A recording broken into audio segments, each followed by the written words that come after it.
Terima kasih atas penjelasannya dari Mbak Fitria dan Mbak Feni. Selanjutnya tugas saya untuk menjelaskan mengenai relevansi pemikiran Imam Muhammad Al-Ghazali dengan kajian kita ilmu tafsir. Di sini mengambil referensi dari yang pertama dari Badruddin Zaman Abad yang berjudul beberapa pemikiran tafsir Muhammad Al-Ghazali, dan yang kedua adalah Wardatun Nadhiroh Hermeneutika Al-Quran Muhammad Al-Ghazali dari Ya'yan Antasari tahun 2014. Langsung aja. Di sini Al-Ghazali mengambil dari sejumlah pemikiran dari tafsir maudhu'i. Dalam perkembangannya, tafsir maudhu'i mengambil dua macam bentuk kajian. Yang pertama, tafsir maudhu'i yang umum diketahui, yaitu penafsiran dengan cara menghimpun sejumlah ayat dari berbagai surat yang sama-sama membicarakan suatu masalah tertentu. Kemudian sedemikian rupa disusun dan ditafsirkan secara tematis dengan menganalisis berbagai seginya. Adapun untuk bentuk keduanya adalah tafsir maudhu'i as-surah.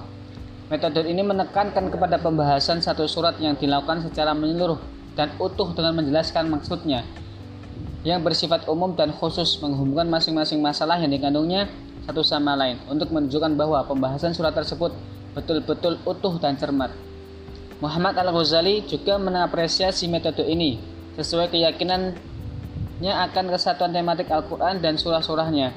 Dalam kitab tafsirnya Nahwa Tafsir Maudhu'i li Suwar Al-Quran Al-Karim, dalam muqaddimah tafsirnya tersebut, Muhammad Al-Ghazali mengatakan, tujuan yang saya usahakan adalah menghadirkan sebuah tafsir tematik untuk setiap surah Al-Quran. Tafsir ini membahas semua surat secara global mulai dari awal hingga akhir, menjelaskan kaitan-kaitan yang secara implisit padanya, membuat awal surat sebagai pendahuluan untuk akhir surat dan akhir surah menjadi pembenaran untuk awalnya.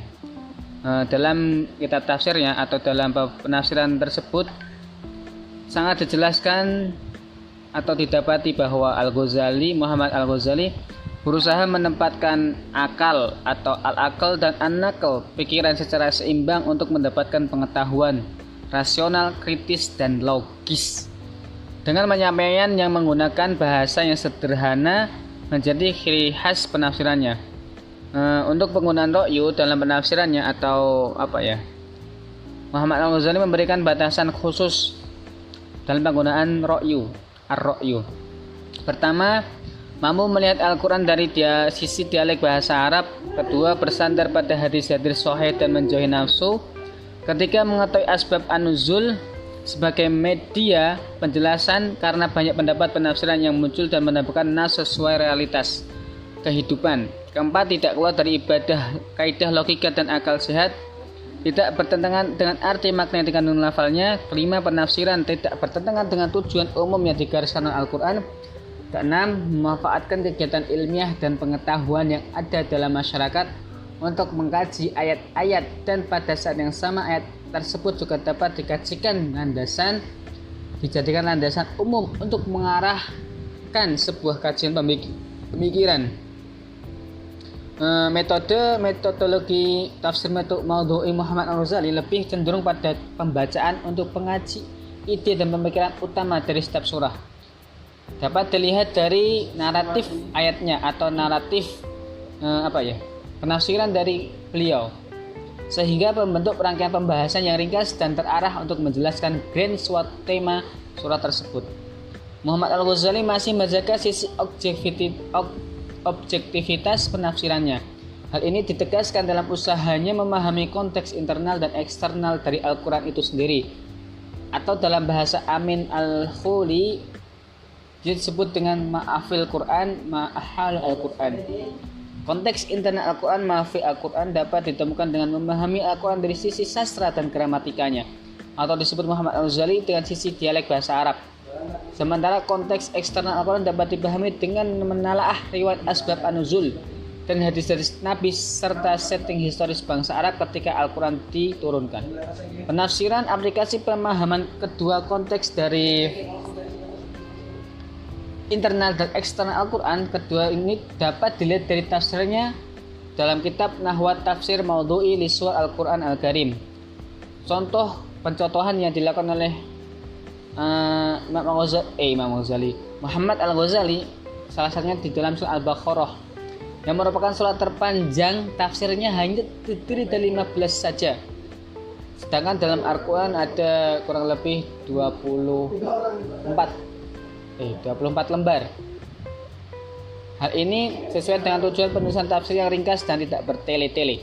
Dalam menafsir Al-Baqarah, Muhammad Al-Ghazali pertama-tama menjelaskan kondisi yang melatar belakangi turunnya surah Al-Baqarah, yaitu kondisi di mana Nabi Muhammad SAW sedang membangun fondasi masyarakat Islam pertama di Madinah.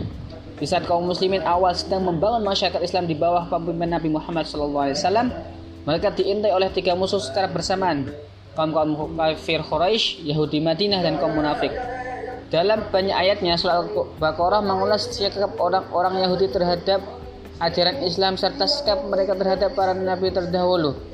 Tema pokok lainnya dalam surah Al-Baqarah adalah jihad. Pertama-tama Muhammad Al-Ghazali menegaskan bahwa Al-Quran tidak menyukai peperangan. Islam tidak menyukai peperangan, perusakan, dan tindakan apapun yang menimbulkan kerugian. Tapi sikap cinta damai ini tidak berarti Islam menyerah begitu saja atau menerima kezaliman dan penjajahan. Perang di bulan-bulan haram memang dilarang, tetapi jika pada bulan-bulan itu kaum kafir menyerang kaum muslimin, maka kaum muslim harus membela diri. Dalam konteks inilah kita memahami surah Al-Baqarah ayat 190 dengan ketentuan hukum jihad. Al-Quran tidak ada dalam perintah untuk memerangi siapapun tidak melakukan penyerangan. Tema pokok surah Al-Baqarah sebenarnya adalah keluarga. Dalam Al-Quran surah Al-Keluarga dan perempuan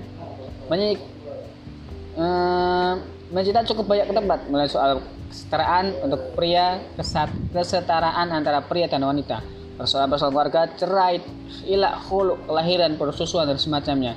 Semua ini dipenuhi dengan sejumlah ketentuan terkait akhlak, takwa, dan iman dalam rangka membangun tatanan keluarga muslim di atas fondasi yang kokoh dan kuat. Itulah beberapa pemikiran yang relevansi pemikiran dari Imam Muhammad Al-Ghazali dengan tafsir. Dalam kitab tafsirnya banyak sekali dijumpai beberapa tafsirnya. Oke, sekian dari saya Irfan Qorozi. Apabila ada salah kata salah ucap, saya mohon maaf. Kami dari kelompok 5, saya Mbak Fitri Bafeni, mohon maaf lahir batin. Dan terima kasih Bapak dosen yang memberikan kesempatan dan amanah kepada kami untuk menjelaskan mengenai materi ini. Wabillahi taufiq wal hidayah. Wassalamualaikum warahmatullahi wabarakatuh.